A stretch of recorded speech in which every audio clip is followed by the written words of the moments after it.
Jay here for Stretford, Paddock. This is the Paper Talk. As you can see, we're in the studio. We are live. So get involved in the chat and the comments. Going to be talking about all the latest Manchester United news. And the news is coming thick and fast. Honestly, you can't keep up with it all at times. It looks like there could be some movement happening with Bryan Mbeumo. Also looks like there could be something in Viktor Gyokeres. I thought that was dead in the water, but perhaps not. We've had some updates there. Plus, we'll get into one or two other stories as well. How are United getting around PSR? Well, our good mate Mark Critchley has explained that, so maybe Newcastle fans can just wind it in. Plus, we'll be looking at potential outgoings too and some other updates. So make sure you are hitting that like button. And if you've not done so already, subscribe to the channel.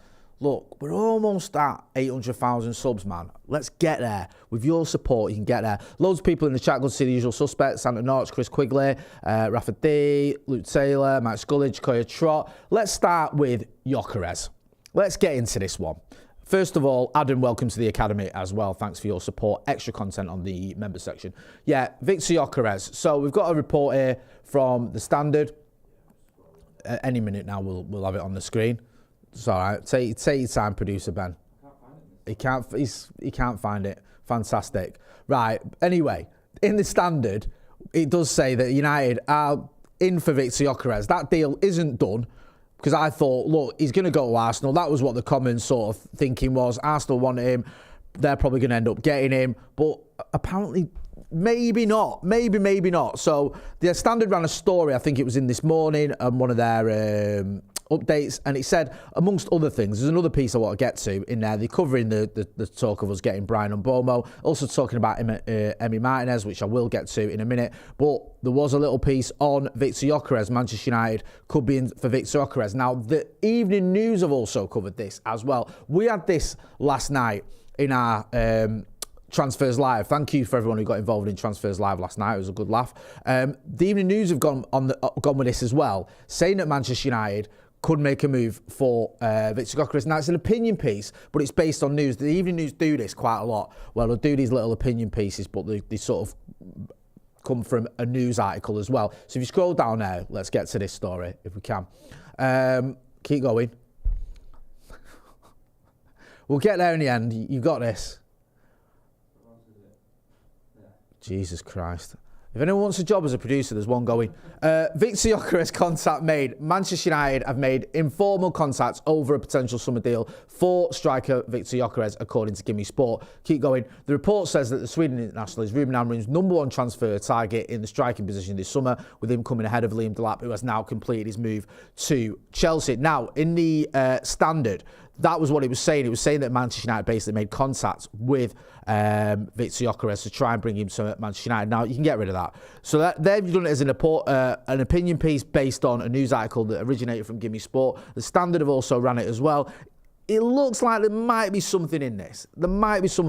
Now, we have to wait and see whether Arsenal are going to go big on him, whether anyone else does come in for a bid with him, or come in, with a bid for him. He's obviously a prolific goal scorer. His last 2 seasons have been ridiculous. There's many clubs around Europe that you think would take him. But would he come to Old Trafford? Can Ruben Amorim, because of the connection the two have got, convince him to come to United? Now, it looks like Amorim is pushing for United to at least try and get him. Try and get that transfer deal done. However, that doesn't mean it's going to happen, because he may choose to go elsewhere. Manchester United may not be able to get the funds together that it costs to get him here. I think we're looking at around 62.5 million quid, similar or almost identical fee to what we paid for Matheus Cunha. Now, you might go, well, how can we get around PSR and all that? I'm going to get into PSR in a minute, because Mark Critchley has done an article in The Athletic explaining how Manchester United aren't in trouble when it comes to PSR and can still afford to bring in Matheus Cunha, to go from Bryan Mbeumo, and potentially go for players like Viktor Gyokeres, although player sales may be involved if we are going to push for the sporting striker. Get involved in the chat in the comments. Let us know what you think. Do you think we can get Viktor Gyokeres? Do you think United need to move on from that and look at someone else? It was weird, wasn't it? Because when we had Mark Critchley on the channel, we spoke to him about this, and I was saying, like, the Liam Delap one was a bit odd to me, because it felt like we didn't have a plan B. Now, there's nothing wrong with going for Liam Delap. He's a good young striker. You think, okay, 30 million quid buyout clause. Almost a no-brainer, really, isn't it? How many 22-year-old strikers who've got a bit of Premier League experience and have scored, double figures, can you get for 30 million quid? None. So I get it, but I was a little bit confused as to why we weren't hearing any rumours or reports or stories, decent stories in regards to United going for anyone else. It felt like it was like Liam Delap or bust.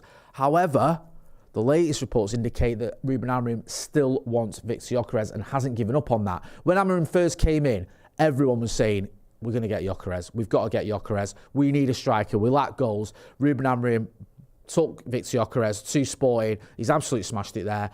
He fits into this system. It's a bit of a no-brainer. However, when you're banging in 50-odd goals a season, other clubs are going to come for you. Other clubs who will have Champions League football. So it might not be the easiest sort of task to bring in Viktor Gyokeres. It was interesting though, wasn't it? A few months ago, when Ruben Amorim he was asked about Viktor Gyokeres, he was asked about players only wanting to come to Manchester United if you have Champions League football, and he said words to the effect that I don't just want players that want to come here because of Champions League football. We want players that want to come here because they want to play for Manchester United, basically. Is Viktor Gyokeres one of them? Let me know what you think. Do you think it could happen? I mean, look, we'd love to have him. It's just a massive if we can get him. I think a lot may depend on what goes on with Arsenal, because Arsenal were being linked with him, and they still are, to be fair, but then there's been other links with Arsenal as well. There's Benjamin Sesko has been linked quite heavily, and it looks as though it's one or the other for Arsenal. There was a story in the Mirror, I think, that it's sort of like they've got to make a decision. They're going to make a decision on what they're going to do. There's a story in the New York Times, I think, saying something similar. Gyokeres or Sesko for Arsenal. It isn't going to be both of them. Most teams now play with one striker. Benjamin Sesko and Viktor Gyokeres are going to be your main striker. So I don't think you're going to sign both of them. Also, it'd be a bit insane if Arsenal even tried to do that. So whoever they don't get, well, I don't say whoever they don't get, if they decide Sesko is the man, does that pave the way for Manchester United to go for Viktor Gyokeres? Potentially. Let me know what you think. I mean, it's not great, is it, having to sort of wait and see what Arsenal do, but this is where we're at. Let's talk about Bryan Mbeumo. Or Mbeumo. I'll get it right eventually. Ornstein, as always, spoken about this. I think this is from last night. Man United submit opening offer to sign Bryan Mbeumo from Brentford, get my words out. 45 million plus 10 million add-ons, some way below level of fee needed for Brentford to consider sale. There's all these rumours and reports going around that Brentford want around 70 million. United aren't going to stomach that. It does feel like 60 million is the figure. See it here in the Mirror. It says Brentford named Man United player during response to 45 million Bryan Mbeumo transfer. So go on, what's this saying? Brentford have rejected Manchester United's opening bid and have told the Red Devils their proposals falls significantly short of their transfer valuation. Ruben Amorim's side have launched an assault for the 25-year-old attacker after receiving confirmation that he would favour a move to Old Trafford, despite rival interest from Newcastle. Newcastle, Arsenal, and Tottenham as well. So look, he wants United. If United can make the deal work, it should be a bit of a no-brainer. There's reports in there that the wages could be around 250k. We spoke about this on Transfers Live last night. I think that's with add-ons. Like, when I say add-ons with a wage, what I mean is like incentives. You know, if we win bonus, goal bonus, and all the rest of it, closer to 250k. He's on around 50k a week at the minute, so he's going to get a massive pay bump either way. But I don't think it is going to be 250k. It's going to be sort of closer to 175k, which is still a lot of money, but that's not ridiculous. And it's about right, to be honest with you, for a player coming to Manchester United in what is going to be the big move of his career. That's his big move. He's 25. This might be his only sort of chance to get that sort of big contract. So let us know what you think. Do you fancy Bryan Mbeumo? Do you want to see him? That Loza81 says Mbeumo. I'm getting there. Eighth Paradigm says, Fabrizio said it's the same as Cunha's 150 to 175. There you go then. That makes sense to me. I think some people get too sort of caught up in the whole wages thing. I understand it when you're talking about, like, was it Casemiro being on 300 odd K? Jadon Sancho being on about 300k. I think Marcus Rashford was on 350k or something. That I get when people go, wow, that's a bit much, isn't it? That's a bit eye-opening, because you're making basically some players who play for Manchester United the highest paid players in the league, which seems a little bit excessive. But when you're talking about 170, 180, even 200k, I don't think that's beyond the realms of sort of wisdom. I think that makes sense to me. You may think differently. Let me know what you think. Jimmy says, J21 is coming. Jack World says, I like him, but the 250k a week sounds a bit worried. If that is the case, let's find out first. Glenn F in the chat as well. Let's find out. Let's see what happens, because I'm not going to get too carried away with some of these reports on wages, because we've had conflicting reports, and it's usually the usual suspects, usually the usual suspects, who, the tabloidy types that go for the wage thing, don't they? They start hammering the wages. Before he's even signed, he's going to be on ridiculous money. He's going to have his wages, quintupled. It's a disgrace. It's all this other stuff. Let's wait and see what the actual wages look like. Let's wait and see if Manchester United can get a deal done with Brentford first. That would be a treat, wouldn't it? Let's make sure we're actually going to get the player before we start worrying how much we're going to play him. Hit that like button, please, people. Manux Bakker says, if he is on 50k at Brentford, I think 125 could be high enough. Is he going to take 125k though? Genuinely. If you're 25 years old, you've just scored 20 Premier League goals, and you go to Manchester United, right? And you look like, you get there, and it's like, yeah, Mason Mount's on about 230, 240. Who else is on decent money? Bruno Fernandes, I know he's a skipper, he's on 200 odd grand. Other players are on 200 odd grand, 200 grand, 180, 175. Are you going to take 125? Are you going to be like, all right, I'll have, 50 grand less than most of the team? I don't think you are. I think you'd want around at least the 200k mark. I don't think that's too excessive. Around that figure, to me, makes sense. Let me know. You may disagree. Fair enough. Let me know what you think. 8th Paradigm said 250k only came from 2 Newcastle reporters, and everyone on socials ran with it. Newcastle reporters, right, who've proper sold the souls to the devil, haven't they? Are doing everything they can to sort of make excuses of why Bryan Mbeumo doesn't want to go to Manchester United. Doesn't want to go to Newcastle United, sorry. Why it is like, he's only choosing United for the money. They're paying him 250k a week. That's why he doesn't want to come to Newcastle. Nothing to do with the fact that Manchester United is the bigger club than Newcastle, and he might fancy playing in front of 73,000 fans every week and playing for one of the biggest clubs in the world, which is no disrespect to Newcastle. I know they've just won a trophy and they've got Champions League football, but I wouldn't say Newcastle one of the biggest clubs in the world, personally. Let's talk about the INEOS reshuffle.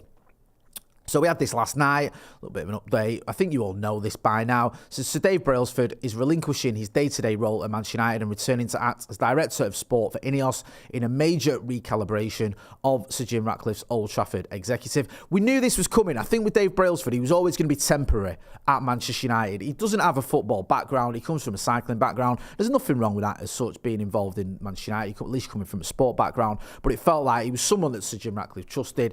Came in for the first 18 months, going to oversee certain things. We're bringing the more football-orientated people, and then he goes back to his role at INEOS. That isn't a drama for me, isn't an issue, and I think it all makes sense. Let me know what you think. I've not got a massive opinion on Dave Brailsford, to be honest with you. I don't know much about him. From what I've read, has a pedigree in sport, but it's cycling. I don't think he should be calling the shots at Manchester United long term, to be honest with you. I understand why Jim Ratcliffe wanted someone he knew and trusted in a role at Manchester United. I get all that. Someone understands INEOS as well, knows their ethos, knows how they work, can be a good sort of conduit between maybe the club and the owner. I get all that stuff, but I think now he's moving on. It makes sense. Seems like the right thing to do. Let's talk about Bruno Fernandes and Al Hilal. We've got a story here in the evening news. This is quite a weird headline. Bruno Fernandes' net worth, family life, and ex-referee wife, who convinced him of Manchester United's stay. So it says here, the latest Manchester United news, as the club captain has turned down a move to Saudi Al Hilal in the summer transfer window following a conversation with wife Anna Pinho. So he's spoken about this, Bruno. I think he spoke about it in the press conference he did ahead of the Nation League semi-final with Germany. Yeah, look, we get it. We understand why he's sort of listened to his wife. There's a reference here to an interview with the Players Tribune. Just moved down a bit. Players Tribune there, that his wife was a futsal referee. She used to do 3 or 4 matches in a row on a Saturday. And then we would always go to the cinema on Sundays. So, look, his wife's played a role in his decision, which I understand. Of course you would. Anyone who takes a job which means you're going to move drastically, or your wages are going to change, or there's going to be a massive change in your lifestyle and your family life, of course you're going to speak to them. You're not just going to go home and go, oh, by the way, love, we'll move it to Saudi. What? Yeah, I don't know if you heard. I've taken a job in Saudi Arabia, so you might want to pack the stuff up. We're going. You're going to have a sit-down conversation, aren't you? Happens with everyone. I've had a conversation with my missus and my family about changing jobs. When we started doing this, believe it or not, we had to have a sit down and have a chat about it, because it was a bit of a gamble. You know, we're going to we're in lockdown, we're going to buy a channel, we're going to run it ourselves rather than taking a 9 to 5. You have to have those conversations. I know it's nowhere near the scale of, having a conversation about moving to Saudi and earning £100 million a week, but I get it. Yeah, £100 million a year, sorry. I get it. I get you have to have a conversation with your wife, a conversation with your family. Bruno Fernandes is a very family-orientated person. Only right that he's done that, and thankfully, he's not going anywhere. And I do not understand this sort of narrative that was building about how this is a negative for Manchester United, how this stops Manchester United doing the things we need to do. We can build a team around Bruno Fernandes. You put Bruno Fernandes in a Manchester United team. You've got Matheus Cunha there as well. Bryan Mbeumo's coming in. I think we've got the makings of a very, very strong United side, but we do need 1 or 2 more signings. Let's talk about Ayden Heaven, who has been a very good signing so far for Manchester United, and at £1 million is an absolute bargain. He's spoken to Manchester United, the club, says the opportunities that young players have got here in the past, talking about, coming to Manchester United. I think United have the most minutes given to teenagers last season. That convinced me to come here, and the people and the fans here are quite loving, and I felt that when I was playing. They're so supportive. I mean, look, I like Ayden Heaven. I think he's a very, very talented young player. When he first came in, I remember he was unveiled on the pitch alongside Patrick Dorgu. And I felt like it was one of those where you go in, okay, he's been unveiled on the pitch, but it's Dorgu's the main man. Ayden Heaven, and it's quite dismissive, this, and I shouldn't have thought this, but I thought it was almost like some sort of, an afterthought. And he wasn't. It was obviously a player that the club were keen to bringing in with an important role at Manchester United. At the time when he came in, it was seen as an understudy to Lisandro Martinez. Then almost immediately, Lisandro Martinez gets injured. Ayden Heaven comes in. Thought he did very well when he came on against Fulham, very well when he played against Sociedad, very well for that hour he played against Leicester or whatever it was, and then he gets that bad injury, doesn't he? I say bad injury, but it's an injury enough to keep him out for more or less the rest of the season. And it was so devastating because I actually think he would have ended up playing a lot of games towards the end of the season and probably even starting in the Europa League final. And who knows what could have happened. When I watch him, I'm just massively impressed. So good on the ball, times his tackles well, very, very talented young player. Modern defender, fits really well into that back three. I'm excited to see what the future may hold for Ayden Heaven. When I look at the options we've got, if everyone can stay fit, and it's a big if. If you've got the likes of Lenny Yoro, you've got Lisandro Martinez, you've got Matheus de Ligt, you've got Ayden Heaven, you've got Harry Maguire as well. You've got some options there. Don't forget as well, we've got some other young players coming through. Godwill Kokonki's one that's being sort of earmarked as a potential superstar in the future.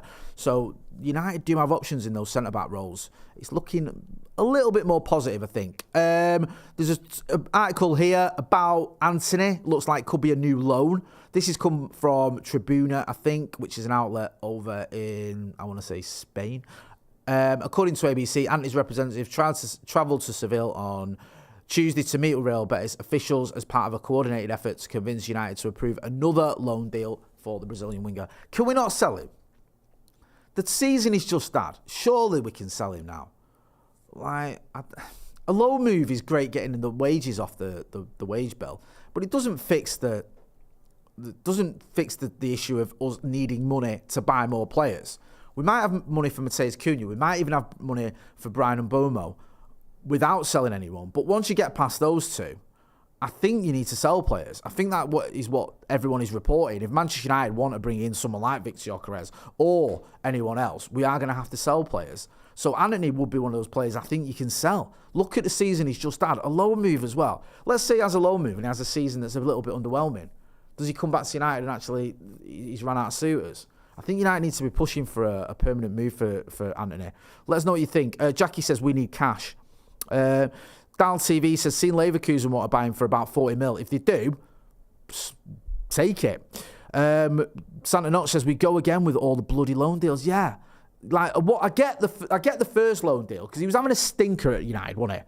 And it was like, was anyone going to take a punt on him? Was anyone going to sign him? Probably not. Gets a loan move, does very, very well. Apart from the Europa League Conference final where he didn't really turn up, does very well. Loads of goals, loads of assists, loads of player of the matches. Fans loving him, works really well. Let's have it. And now it's like, oh, actually, should we do another loan move? No. Push for a permanent deal. United have been terrible at selling players. We really have. We don't sell players well at all. Now, it says here, Michael Myers is saying, can't afford him. You can't afford him. Someone else must want him. It can't be just Real Betis or bust. There must be other clubs that have seen him in La Liga, seen what he's done and gone, that is a player we can get here. And if United are willing to take a hit, we paid 80 million quid for him. If we're willing to take less than half of that, we could still end up with 35 million quid for him, which would be a decent amount of money for a player that is completely surplus to requirements at Old Trafford. And regardless of how well he's done at Real Betis, I do not see him having a future at Old Trafford. Let me know what you think. EM7 says, why doesn't Saudis want Sancho? Maybe they do, maybe he doesn't want to go there. Not every sort of mid-20-year-old is going to, or 20, yeah, it is mid-20s, isn't it? Is going to want to go to Saudi. I know some have like John Duran. I know Ivan Toney's a little bit older, but he's gone there as well. Would Jadon Sancho want to go to Saudi? I'm not so sure. Probably still wants to play at a very high level. Probably still wants to play in the Champions League. Did well in the Champions League for Dortmund, didn't he, last season? Or the season before last, as it is now. Maybe he wants to do that. Let's wait and see what happens with Jadon Sancho. The sort of the theme here, or the sort of the running narrative here, is he hasn't got a future at all at Manchester United, and the sort that he won't even come back to United on the 30th of June, wherever it is. Dan United 94 says, Jay, who's your favourite United senior executive? Bit of a Berardi man myself. Lots of Wilcock fans knocking about these days. Glory hunters. I love that question. Who's your favourite United executive? Yeah, I like the Berardi angle, yeah. See, the thing with Wilcox is, I'm a very bitter man, me. I am. And I still remember 1995.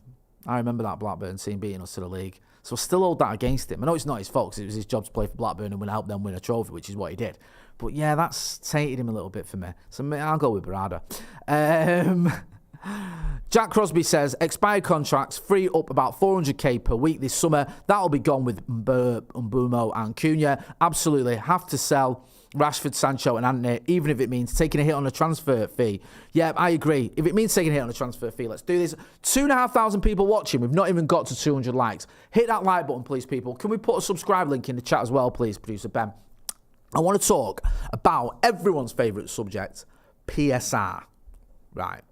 So, Mark Critchley says, how are Manchester United staying PSR compliant? The answer lies in Red Football Limited. Subsidiary companies' accounts are sent for testing by Premier League and UEFA. Red Football lost 36.2 million last season versus 130 million at PLC. So yeah, it looks like this subsidiary company are how United are getting round, if you can call it getting round, the PSR issue, because a lot of people, mainly Newcastle reporters, who were moaning about how are United doing this, how are they buying Cunha, how are they going in for Mbeumo when they were skint, according to Jim Ratcliffe. So The Athletic and Mark Critchley, who's a friend of the channel, who's on last week, we'll get him on again soon to talk about this. I've done this sort of deep dive into it. There's certain things that they couldn't find out, but there's a lot they could, and they're saying that because it's sort of through Red Football, the losses there aren't as bad. Helps you round PSR. Also, you've had some investment, haven't you, for the money for Sir Jim Ratcliffe. So it says here in the article, it says an estimate by The Athletic based on assumptions relating to deductions and add-backs suggests that according to Red Football Limited's figures, adjusted to exclude finance income from intragroup loans and any foreign exchange differences, United could lose around 140 million, 141 million in 24-25 alone and still remain PSR compliant. So it's, according to The Athletic and according to everything else, United are able to do this. Now, you might go, well, what is this sort of subsidiary? United aren't the first club to do it. Chelsea have done it. Chelsea have like Blue Code 22 or something it's called. It's a legal way, according to these reports, a legitimate way of getting around PSR to some degree. So that is how Manchester United are able to do this. That is how Manchester United have worked it all out. It does say in the article, though, if Manchester United want to continue spending this summer, we have to sell players. We can't just go, oh, well, we've done a few things here, via Red Limited or whatever, everything's going to be hunky-dory. No. The Cunha deal was fine. And Mbeumo, I think, would be okay. Anything more than that, you have to sell players. Now, the trouble you've got with that is, at the minute, we've gone from having 3 players that look like they were certain to go out the exit door to not quite knowing where they're going to go. Antony, it looked like he was destined to go to Real Betis, but they ain't got the dough, so we don't know what's going to happen there. I've just had that story about it could be a loan move. I'm not about that. Get him gone on a permanent deal. Jadon Sancho, we thought he was going to Chelsea for 25 million. He couldn't agree his wages with them. I think they would have had him. So he's not staying at Stamford Bridge. So they've given us 5 million, but it ain't 25 million. Can we sell him to someone else? Probably. I think he will end up going because I don't think he's got a future at Manchester United. Marcus Rashford, it looked like he was going to go at one point to Villa for 40 million. However, picks up that injury. Now they're told that he wants to go to Barcelona. Do Barcelona want him? I'm not so sure. Conflicting reports on that front. Told that they could be in, I think, for Luis Diaz rather than Marcus Rashford. So we'll have to wait and see. So the three sort of loanees, or the players we had out on loan, you thought, right, well, we can get rid of them and bring in, what? Do some quick maths. About 100 million quid, maybe 95 million quid. That doesn't look like it's necessarily happening right now. I think it could still happen. I think we could still sell all three of those players, and I think we probably will. But right now, for the here and now, that ain't happening. The other player that looks like an obvious sale is Alejandro Garnacho. I mean, he's done everything but go on strike to indicate he doesn't want to be here, hasn't he? He gave an interview after the Europa League final where he more or less criticised the manager. He's been sticking the finger up at fans on tour. He's been looking like someone's got a gun to his head when he's signing autographs. It's just becoming toxic, innit, with him at the club. He needs to move on. Now, he is a saleable asset. I think Alejandro Garnacho is a player that a lot of clubs will look at and go, he could end up doing a job. I think he had 21 goal involvements last season, which, considering he's 20 years old, isn't too shabby. I think for his age, he had almost like one of the highest goal involvements of anyone in Europe. Now, you might look at it and go, yeah, but some of them were against, Barnsley or whatever. But he's a very productive player, albeit a very frustrating one. He's still young. He's exciting. I think he's got a lot to offer. I don't think his future lies at Manchester United. I've stuck up for him a lot in the past, but I've given up with that because what's the point? He doesn't want to be here. There's no point in sticking up for someone who doesn't want to be at Manchester United, and he's doing everything he can to get a move. So I think you can get 50 million quid for him because of his age, because of his productivity, because he's an exciting player. He's the type of player that I think could go to Italy, could go to La Liga, absolutely smash it the way Antony has done. So, can you get 50 million? Why not? Napoli are apparently interested in Alejandro Garnacho. If that happens, there's potentially, with all the other transfers I mentioned, 140, 145 million quid that we could bring in. The question is, when do we bring that in? When do those moves happen? Can United make moves now if we haven't sold any of those players? I don't know. Let us know what you think. Kite Boy says, tell Rashford he's dreaming. Adam Kenny says, Barca need levers to afford lunch. They do, but they kind of do that, don't they?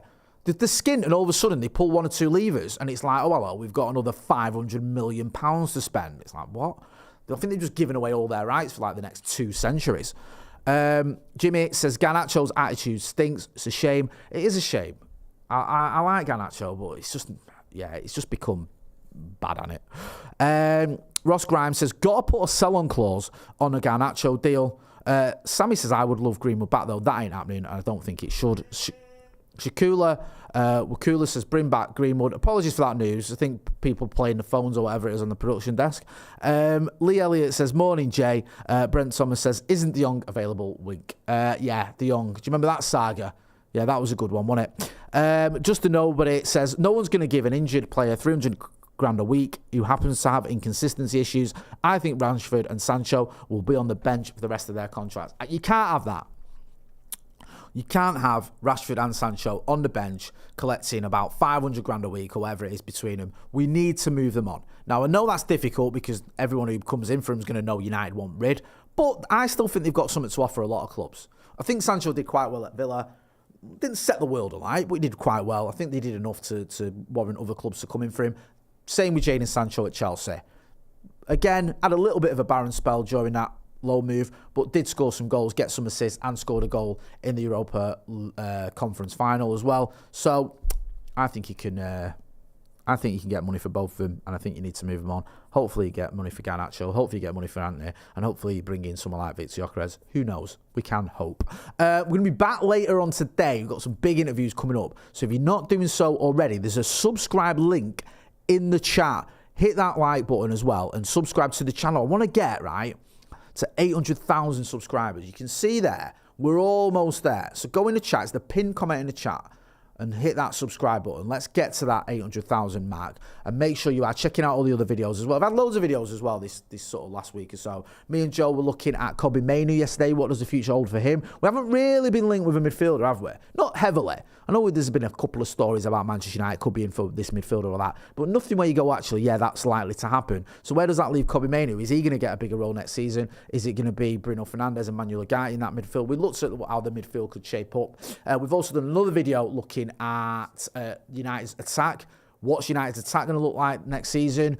Cunha's here. Mbeumo looks like he's about to join us, hopefully.